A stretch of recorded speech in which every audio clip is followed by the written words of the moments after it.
அஸ்ஸலாமு அலைக்கும் வரஹ்மத்துல்லாஹி வரகாத்து. கண்ணியத்திற்குரிய அல்லாஹ்வின் நல்லடியார்களே, அல்லாஹ் மீது வைக்கக்கூடிய நம்பிக்கையை நம்ம எவ்வளவு வச்சிருக்கோம் உள்ளத்துல. அல்லாஹ் எவ்வளவு வல்லமையானவன்.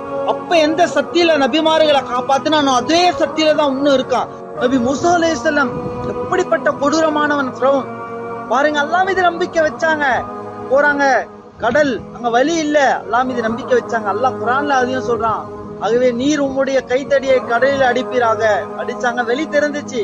பாய் நம்ம அல்லாஹ் மீது நம்பிக்கை வைக்கணும் பாய். அல்லாஹ் கொடுப்பான், கொடுக்க கூடியவன் அவனை தவிர இந்த லோகத்துல யாரும் கிடையாது. சரியா வைங்க, நம்பிக்கை கேளுங்க. எல்லாம் நீதான் அல்லாஹ் எனக்கு கொடுக்கணும், வேற யாரும் கொடுக்க மாட்டாங்க இந்த உலகத்துல. அப்ப எந்த வல்லமை எந்த சக்தியோட இருந்தானோ அதே சக்தியோட ரப்பு இருக்கான். இப்ராஹிம் நபியை நெருப்புல தூக்கி எரிய போகும்போது நம்பிக்கை அல்லாஹ் மீது வச்சாங்க, ரப்பு என்ன பாதுகாப்பான். அப்ப பாருங்க அல்லாஹ் குர்ஆன்ல சொல்றான், நெருப்பே இப்ராஹிமுக்கு குளிர்ச்சியாகவும் சுகமளிப்பதாகவும் ஆகிவிடுங்க. பாருங்க கேளுங்க. நபி யூனுஸ் அலைஹிஸ்ஸலாம் மீன் வயித்துல இருந்தாங்க. லா இலாஹ இல்ல அன்த சுப்ஹானக இன்னி குன்து மினல் ஸாலிமீன். அல்லாஹ் மீது நம்பிக்கை வச்சு ஓதுனாங்க, இந்த சோதனையில இருந்து அல்லாஹ் பாதுகாத்தா. அதே வல்லமை அதே சக்தியோட தான் இன்னமும் இருக்கான். நம்ம நம்பிக்கை சரி செய்யுங்க, அல்லாஹ்விடம் கேளுங்க, எல்லாம் நீதான் கொடுக்கணும்.